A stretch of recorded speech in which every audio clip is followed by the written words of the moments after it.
What is going on, guys? Welcome back to another banging YouTube video. And in today's video, I got something cooking up for you guys. We will be doing a tier list for each weight division in the UFC. Now, without further ado, let's get right into this. Now, starting off, guys, we have the flyweight division. This division was frowned upon actually not too long ago. In the recent years, this has actually become S tier weight class. Now let me explain why, guys. Joshua Van is one hell of a champion. In my opinion, Pantoja was holding the division back, and I always see people like rooting for Pantoja, which is kind of weird because if you guys haven't watched his first two title defenses against Brandon Royval and Steve Erceg, he literally barely scratched by the victories. And the fact that Steve Erceg almost took the title away while being ranked, like, I believe, like number 10, just made Pantoja a horrible champion, and also made the division look pretty bad. But he did have some kind of impressive wins against Kai Sakura, who literally made his debut and fought for the belt. I mean, he did what he was supposed to do, choked him out, got him out of there. And then he also beat Kai Kara-France, which was kind of also expected. But then all of a sudden, he ended up fighting this stud right here, Joshua Van. And gosh dang, he broke his arm with him like the first 20 seconds. But man, that's literally like the best thing that could have happened to the division. Because when that happened, it was a blessing in disguise, in my opinion. Like, Van is everything you want from a champion. Dude, he talks shit. What's your thoughts on that? But Nocha, you better get your shit right. We can run it back if you want. He backs it up, and not only that, dude, like, this motherfucker just keeps on pushing forward. Like, his fight against Tai Tesoro literally impressed me. Like, I believe he was the underdog, and Tai Tesoro was coming off a TKO win from Brandon Moreno. And man, what Joshua Van did to him was literally just insane to me. Like, he was low-key losing the fight for like the first round or two. Does what nobody expected him to do, and literally started stuffing those takedowns, bashing his face in, and literally almost got him out there with a submission, but ended up getting him out of there with a knockout win. But anyways, the reason I like the flyweight division so much is because not only do we have Joshua Van as champion, but he's young as hell. He still has a lot of growing to do.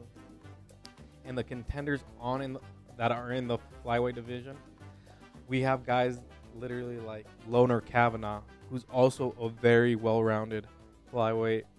Now, even though Loner has been having kind of a rocky go, he's still an exciting flyweight. I'm hoping can one day face freaking Joshua Van in the championship fights. Two, we have another badass contender, which is Edgar Chairez, who literally barely entered the top 15 not too long ago. And his only losses are literally to two former title contenders, which are Joshua Van and Tai Tesoro.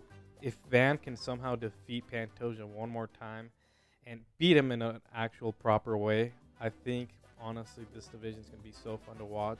But that is, of course, if Van can get past Pantoja, which I think he should. I feel like Pantoja's time's kind of coming to an end. I don't think he's going to be able to strike with Van. And honestly, like, Van's takedown defense honestly looked way good, way impressive against Tai Tesoro. So I guess we'll see. Now we got bantamweight division.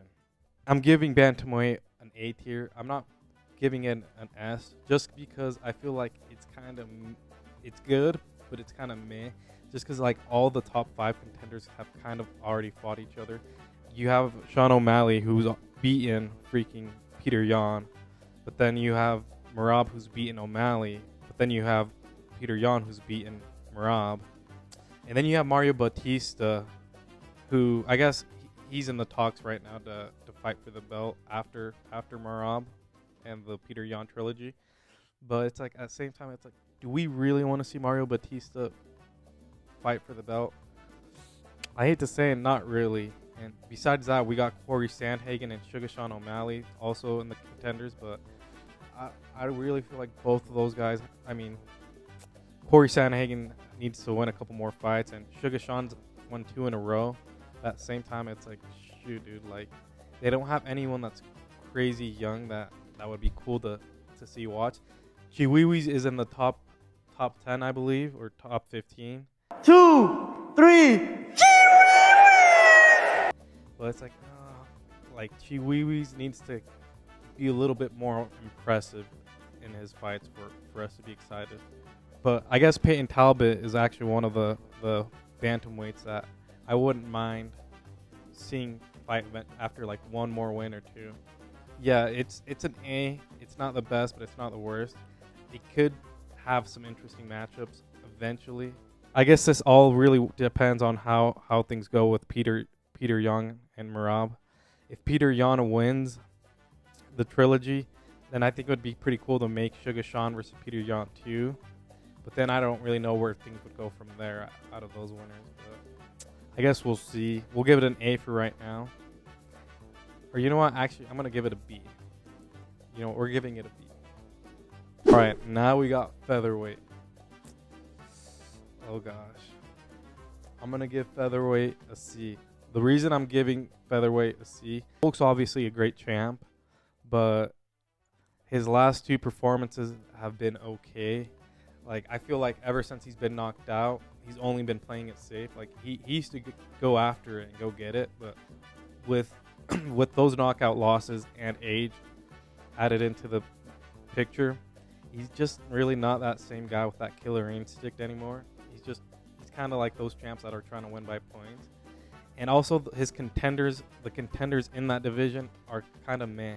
Like, there's a really good young contenders like Tommy Gunn McMillan, Luke Riley, and a bunch of other guys. But like the top 5 right now aren't the greatest. Like you have Lerone Murphy, Movsar Evlov.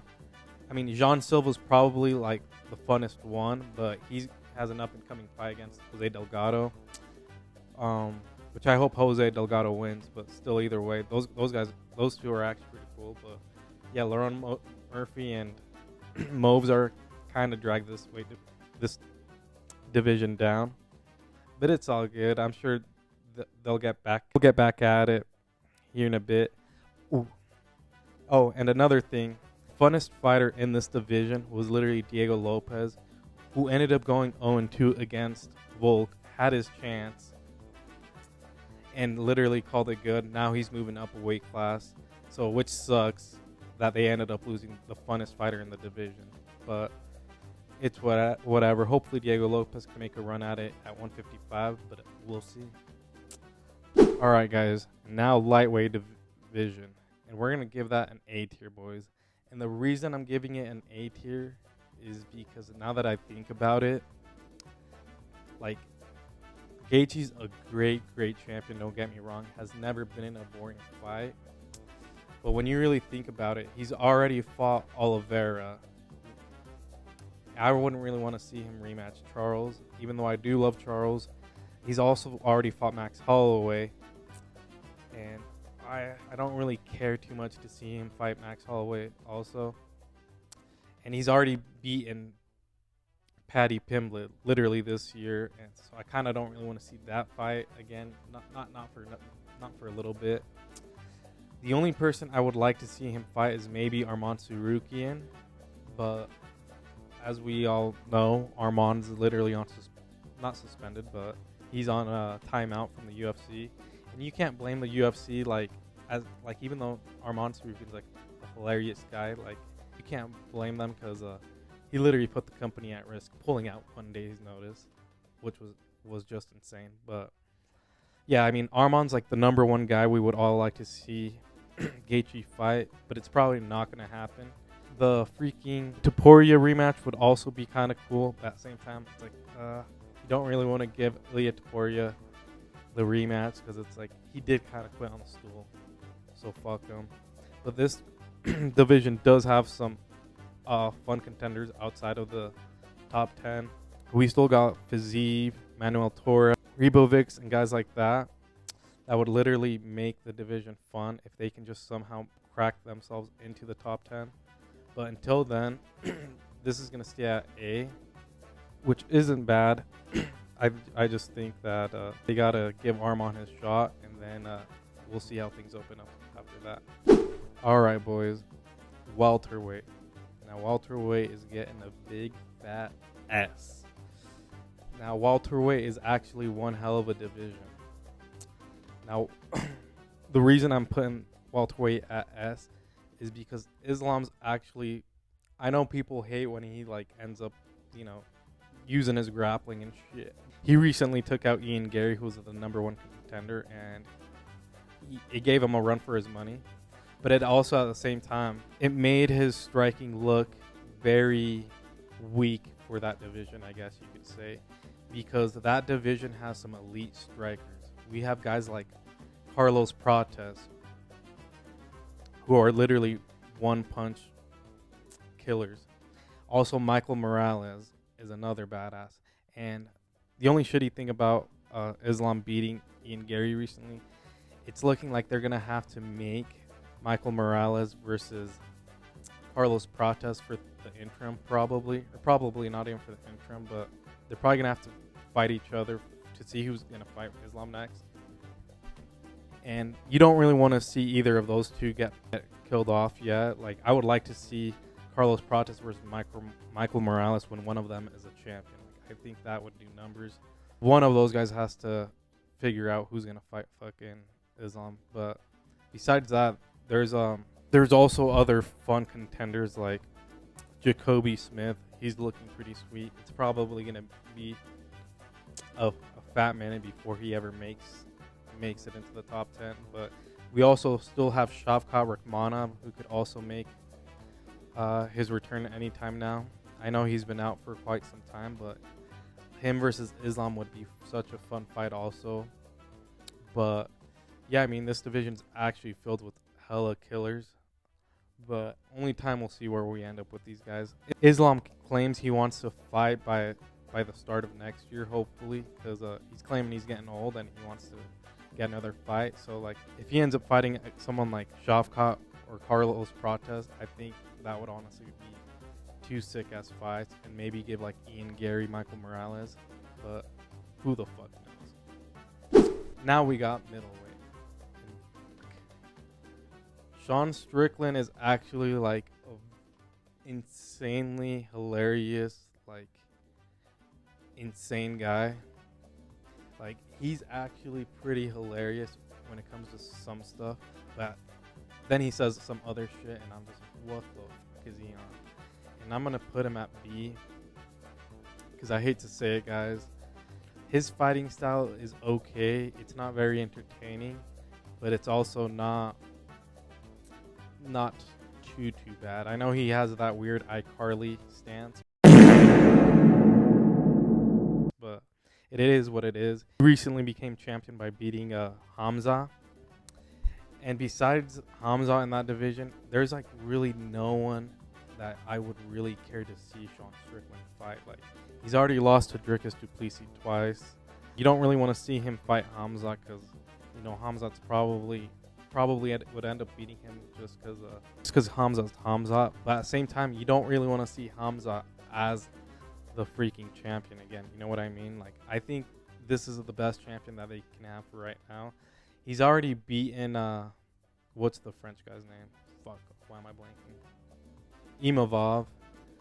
And I don't really think Kyle Borjaio's like a fun contender that I would like to watch fight either. So this division kind of sucks, but it does have some up-and-coming prospects that would make this division really fun. Like Abuti Gautier, or whatever his name is, the one Cameroonian guy. He seems like he's going to be a real big problem in the near future. It kind of sucks to see Izzy falling out, but they also have Joe Pyfer, who would also be kind of a fun fight. But at the same time, it's like he hasn't really done anything too crazy to deserve a title fight. Like, the only person that they have, I think, in talks right now to fight the title is like Imavov and Chimaev, and I don't know. think that division's kind of dead for right now. Alright, guys, I had to do it. My bad. I had to put light heavyweight at D. Now, before you guys come at me with the pitchforks, listen to this. Carlos Ulberg literally tore his frickin' ACL. So who knows how long he's going to be out for. Also, he won the belt by beating Yuri Prohaska, who literally, and don't get me wrong, I'm the biggest Yuri Glazer, but Yuri has literally somehow cracked the code and has unlimited title shots. And I like Yuri, but that's the weird thing though, is that the reason Yuri has all these unlimited title shots is because how dead the division is. Nobody wants to see Ankalaev fight, no offense. And nobody wants to see Guskov fight, no offense. The two most exciting contenders in the lightweight division right now, in my opinion, literally weren't even lightweights a year ago. It's literally Paulo Costa and Rainer de Ritter. Now, when two middleweights come into your division and somehow make their wins look easy, that's saying something on how bad it is. Don't get me wrong, I would like to see Yuri become champion again. But yeah, as of right now, this division is dead. I think they got to figure some shit out. My favorite contender, I guess, that you could say for right now, literally just barely entered the top 10. And he entered the top 10 by beating someone who's kind of an old fart, and that is Navajo Sterling. Navajo Sterling recently, I believe he beat, number 4 ranked Jan Blachowicz. And he did it in spectacular fashion, but at the same time, it's Jan Blachowicz, you know what I mean? Bro is fucking, I don't know. This division is dead. Hopefully someone can revive it, but until then, it's going to be remaining at D. Alright guys, last but not least, we got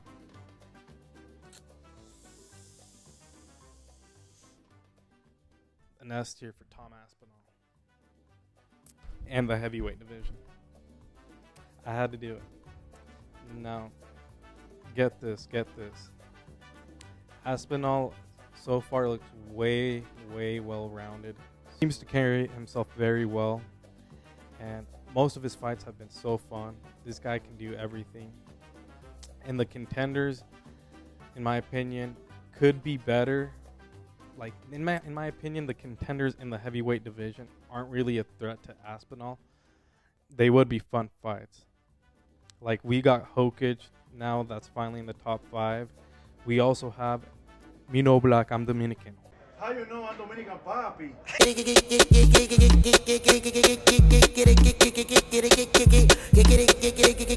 We have the legendary Waldo Cortez.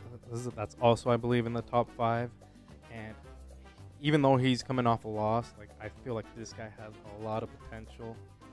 And Aspinall has some unfinished business with Cyril Gahn. And, after Cyril Gahn did that to our boy Alex Pereira, we can only hope that frickin' Aspinall gives him a whooping and sends his ass back to the Eiffel Tower. Jokes, but we also have another freaking badass prospect that I've been keeping my eyes on, which is Steven Asplund. Now, even though Steven Asplund probably won't make it to the top 10 in quite some time, yeah, I feel like that division, it was lacking people maybe a year ago or two, but I feel like recently there's been a lot of big good names that have been making some noise outside the rankings. And yeah, I think the heavyweight division is gonna be a pretty fun one if these guys can start winning and somehow make a crack at the title. Yeah, there we go, guys. That was my UFC ranking tier list. Let me know what you guys thought. Let me know if you guys agree or disagree in the comments below. I hope you guys enjoyed the video, and thank you guys for watching. Until next time, peace. Pero aquí sigo chambeando, los billetes me están dando.